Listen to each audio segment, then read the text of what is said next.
Bienvenue sur Azimut, le podcast de l'orientation proposé par les spécialistes des études supérieures. Dans cet épisode, nous répondons à la question « Apprendre à bien se connaître, qu'est-ce que cela veut dire ?» Nous pensons déjà bien nous connaître.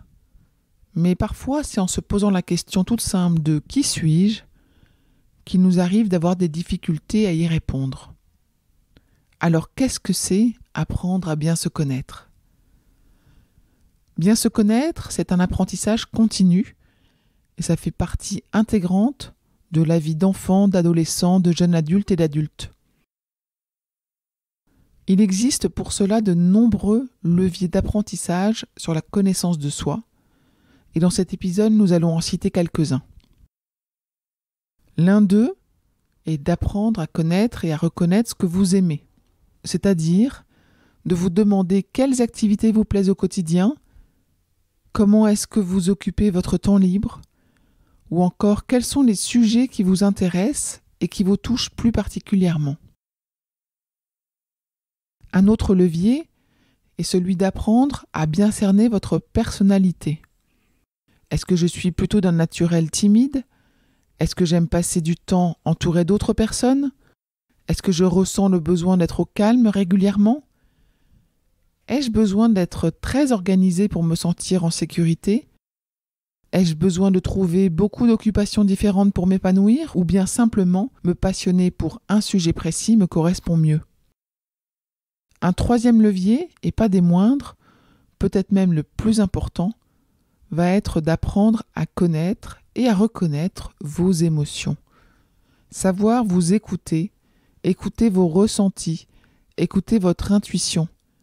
Cela veut dire analyser vos réactions dans une situation précise et comprendre ce qui vous bloque, ce qui vous freine, ou bien au contraire ce qui vous motive et vous enthousiasme. Les émotions sont des guides dans nos vies et elles nous aident à prendre les bonnes décisions pour avancer. Il existe de nombreuses autres façons d'apprendre à bien se connaître. Nous en détaillons certaines dans les épisodes de ce podcast.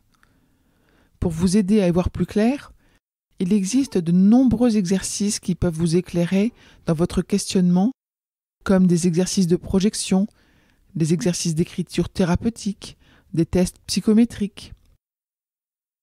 Notez qu'il est également possible de se faire accompagner par un ou une professionnelle de l'orientation qui pourra vous aider à mieux vous comprendre, pour vous aider à vous orienter dans vos études, dans votre vie professionnelle, mais aussi personnelle.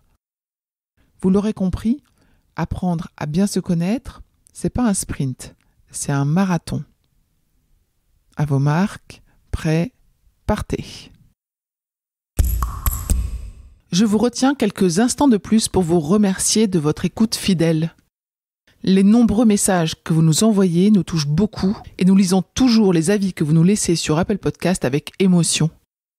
Si ce n'est pas encore fait, allez nous déposer 5 étoiles et rédiger votre commentaire sur Apple Podcast et sur Spotify. Vous pouvez également vous abonner pour avoir les épisodes dès leur sortie. Et surtout, partagez l'existence du podcast autour de vous, parlez-en. Pour bénéficier d'une lecture d'épisodes par thématique, nous vous recommandons d'aller sur notre site azimut-podcast.com. Vous verrez, tout y est très bien classé. Je vous souhaite une bonne journée ou une bonne soirée et à bientôt sur Azimut.